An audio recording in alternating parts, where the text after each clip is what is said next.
ஓசூர் மாநகராட்சி அலுவலகத்தில் மேயர் மற்றும் ஆணையருடன் மாநகராட்சி நடுநிலைப்பள்ளியில் பயிலும் 7ஆம் வகுப்பு மாணவர்கள் கலந்துரையாடும் நிகழ்ச்சி வெள்ளிக்கிழமை அன்று நடைபெற்றது. மாணவர்கள் மத்தியில் மேயர் எஸ். சத்யா அவர்கள் பேசுகையில், பண்டைய காலத்தில் பெண்களுக்கு கல்வி மறுக்கப்பட்டது. ஆனால் இன்று ஆண்களுக்கு இணையாக மட்டுமன்றி அவர்களை காட்டிலும் கல்வி வேலைவாய்ப்பில் உயர்ந்து நிற்கின்றனர். குறிப்பாக உள்ளாட்சி பிரதிநிதிகளில் 50% பெண்கள் தமிழகத்தில் போட்டியிட்டு வெற்றி பெற்று மாநகராட்சியில் சேவையாற்றி வருகின்றனர்.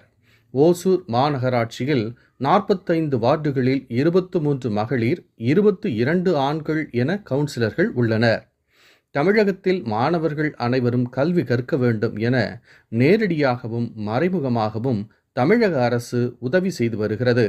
அனைவருக்கும் அனைத்தும் கிடைக்க வேண்டும் என செயல்பட்டு வருகிறது. கல்வி என்பது தனிப்பட்ட நபருக்கு சொந்தம் அல்ல, அனைவருக்குமானது. அரசு பள்ளியில் படிக்கும் மாணவர்கள் என்று சொல்வதே தலைகுனிவாக இருந்த காலம் மாறி தற்பொழுது அரசு பள்ளியில் படிப்பதை பெருமையாக கருதும் அளவிற்கு தரம் உயர்ந்துள்ளது. இந்தியாவில் கல்வியில் தமிழகம் முதன்மையான இடத்தில் உள்ளது. தமிழக அரசு மாணவர்களுக்கு மதியத்தில் சத்துணவும் காலையில் சிற்றுண்டியும் வழங்கி வருகிறது.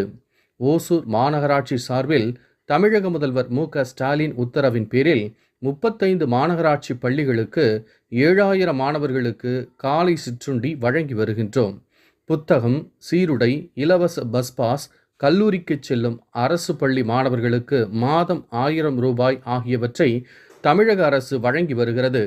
மாணவர்களின் கல்விதான் மிகப்பெரிய சொத்தாக கருதி பல திட்டங்களை தமிழக முதல்வர் மு.க. ஸ்டாலின் செய்து வருகிறார்.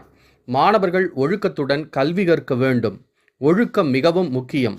கல்வி அறிவு, பொது அறிவு ஆகியவற்றை கற்க வேண்டும். அரசு பள்ளியில் படிப்பதை பெருமிதமாக கருத வேண்டும்.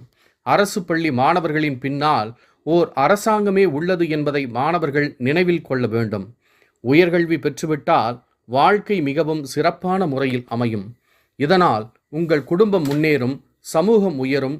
குப்பைகளை பொது இடங்களில் போட மாட்டோம் என மாணவர்கள் உறுதிமொழி எடுக்க வேண்டும். குடிநீரை சேமிக்க வேண்டும் என்று கூறினார். இந்த நிகழ்ச்சியில் ஓசூர் மாநகராட்சி ஆணையர் முகமது ஷபீர் ஆலம், துணை மேயர் சி. ஆனந்தையா, சுகாதார குழு தலைவர் என்.எஸ். மாதேஸ்வரன், நகர நல அலுவலர் அஜிதா உள்ளிட்ட பலர் கலந்து கொண்டனர்.